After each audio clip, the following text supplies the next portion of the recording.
If you never understand this one thing, you'll never be rich. Now, it all starts with knowing what's the difference between wealth and being rich.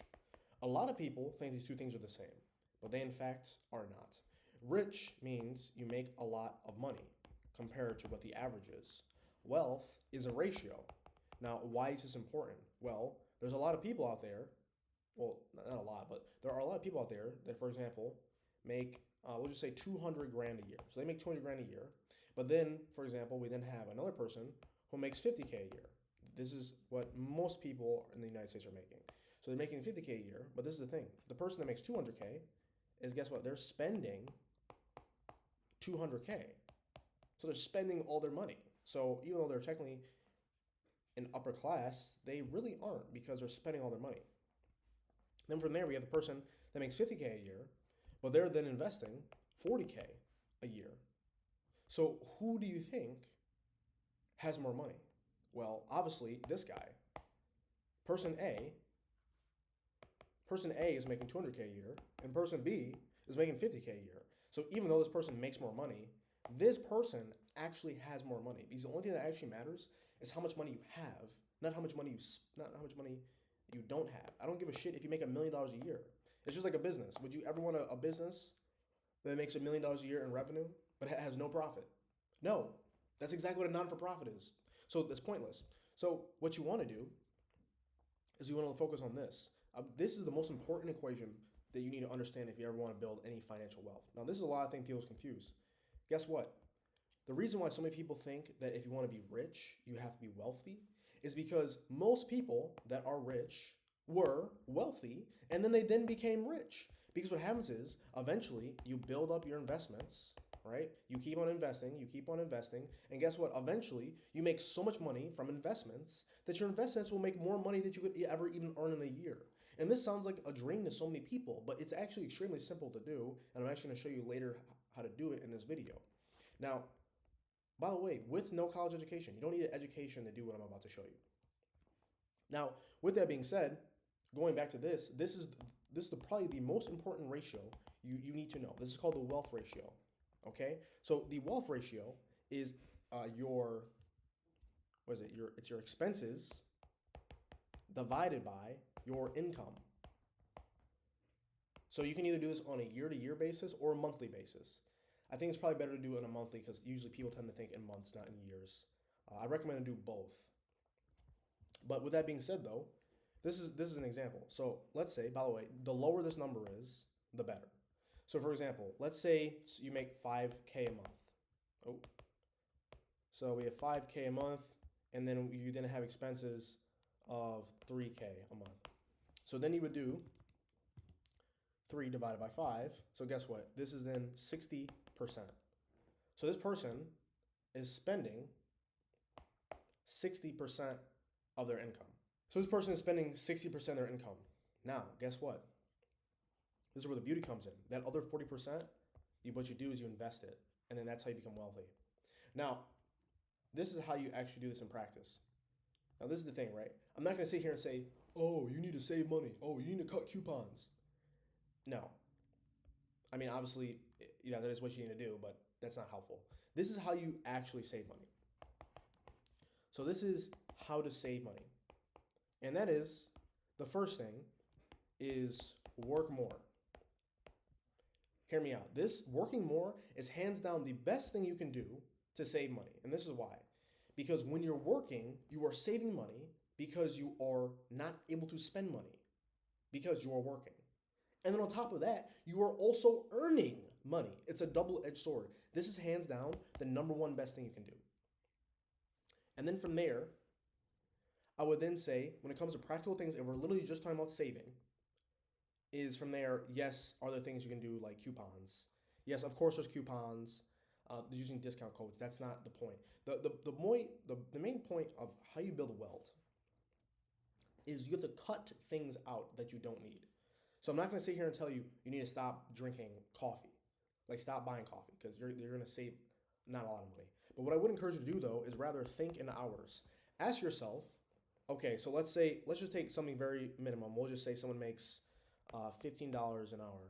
Okay, So you make $15 per hour, and you want to buy a T-shirt. Actually, no, I think a better thing to do is you want to buy a T-shirt. So you want to buy a shirt that's $100. So guess what? So the shirt is $100, or shoes, call it whatever you want. The point is, it's $100. So guess what? That's 100 divided by 15, which is about 7. We're just gonna round up. So for you to get a T-shirt is gonna cost you 7 hours of your time. What I would challenge you is next time you want to buy something, think about it in hours. Ask yourself, am I willing to spend 100 hours to buy this? Chances are the majority of the time it's probably gonna be no. Some other practical things you can do is simply, if you when it comes to your phone, take off any form of electronic payment. Take off Apple Pay. If you have a wallet, leave it at home. Only carry cash, because guess what? The main reason why people spend money is because it's easy. If you want to make yourself do something less, simply raise the difficulty to do it. For example, if you have a drinking problem, guess what? Remove all the alcohol from your house. If you have a problem when it comes to overeating junk food, get rid of all the junk food in your house and only have fruits and vegetables. So that way, anytime you want to pig out, you're gonna have to go to the store and actually go and buy it. You're gonna make everything more effort. Same exact thing when it comes to spending money. If you want to spend less money, make it more difficult to spend money. So stop bringing your wallet with you. Only carry cash. Remove any electronic payment. When it comes to anything that's automatic, any kind of automatic payment, cancel it. Make so every single month you have to physically pay that bill. And also, I would encourage too, I would say do those things. Now, when it comes to what you do with the saved money, so after you have then saved money, you then want to invest it. Now, I would say the ultimate goal is this wealth ratio, this number right up here. You want to get this number as low as possible. If you can live off 1% of your income, that is amazing. Ideally, you want to get this to be even less. Now, what we just mentioned is what we mentioned, what I just said. Now, this is a big problem, what most people have. What I mentioned earlier, and this exact problem with America, and this exact reason why my wealth has been increasing every single year, is because as I become older, I become more and more skilled, but my expenses have actually stayed the same. So my expenses have stayed the same, and my income every year now has gone up. So what that's resulted in is my wealth ratio is becoming lower and lower, which is better, because every single year I'm making more and more money, but my expenses are staying the same. They're not increasing. Now, what a lot of people do is the opposite. They make more money, and then what do? They spend more. They buy a bigger house. They buy a nicer car. They buy nicer clothes. But in fact, if you ever want to become rich, you actually have to do the opposite. You want to focus on increasing your income, or not even increasing your income. Just focus on cutting your expenses, and then from there, just invest more money. And you then eventually will just by default become rich.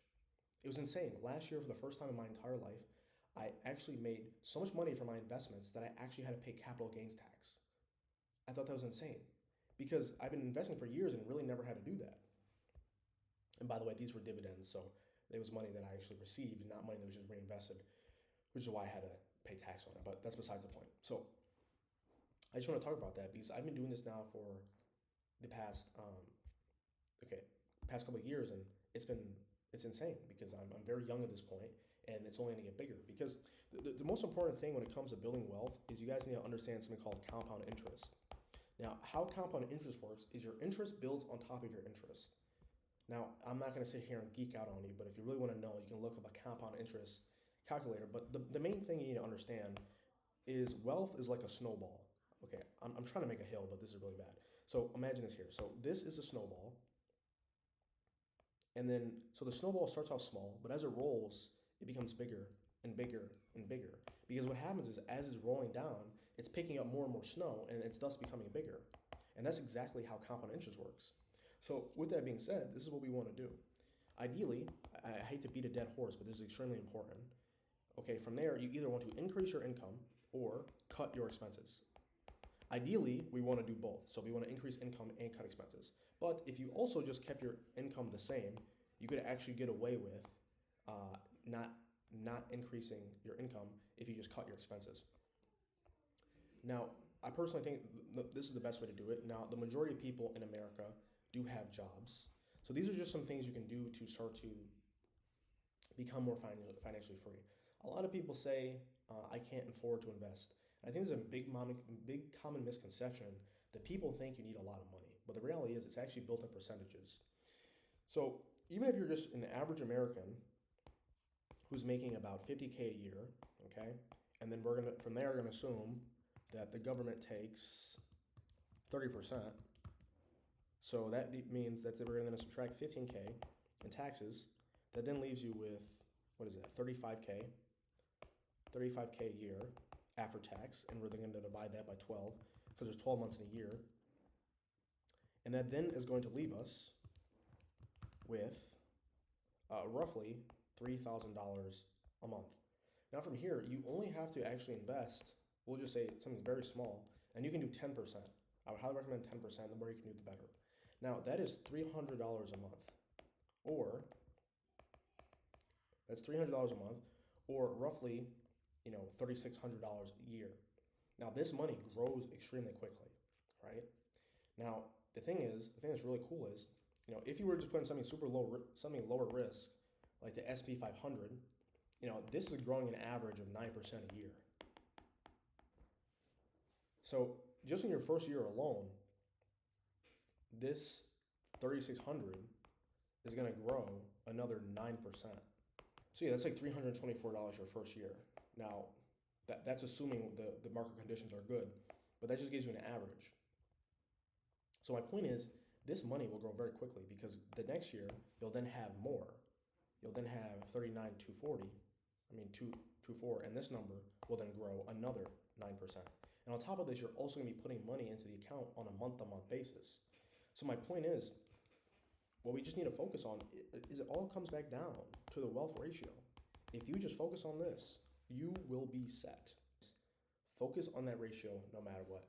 I'm making this video because so many times I see my friends and my family, they make more money except for their financial situation. Sometimes either it stays the same or it just becomes worse. If you really want to become financially independent and you want to become free, literally all you have to do is set up an account so every single time you receive a check, it automatically goes into another account. So for example, we say 10%, 20%, 30%, it all goes into a separate account. What I would challenge you to do is force yourself to figure out what your expenses are. Figure out what your expenses are on a month-to-month basis, and then from there, really figure out what your income is. And then from there, I want you to break down your income into essentials and wants. So what are the things that you have to have, and what are the things you want? Because the reality is, the main things you really need are going to be a place to stay. From there, food, shelter, insurance, maybe transportation. But I would challenge you, even take a look at these things, because chances are, so many times people are renting things that they don't need. For example, a lot of people say, oh, Aaron, the reason why you're able to invest so much is because you live with your mom and you don't have any rent. Bullshit. When I lived in Florida, guess what? My rent was $3,000 a month. But guess what? I was only paying $500 because I was house hacking. So I lived with a bunch of guys, and then from there, we all split the rent. And don't get me wrong, it sucked living in a 3-bedroom apartment with like 7 people. But guess what? We were able to keep costs low, and we were able to put more money into ourselves and invest. And that's exactly what you should do. Now, is this going to be comfortable? No. Is this going to be easy to do if you have a family? No. But the reality is, what's the alternative? The alternative is to struggle financially for the rest of your life. And the thing is, a lot of people just don't want to do the work. These things are so simple, but they are so high leverage. But what makes these things hard is wealth is a lifestyle. It is not a one-day thing.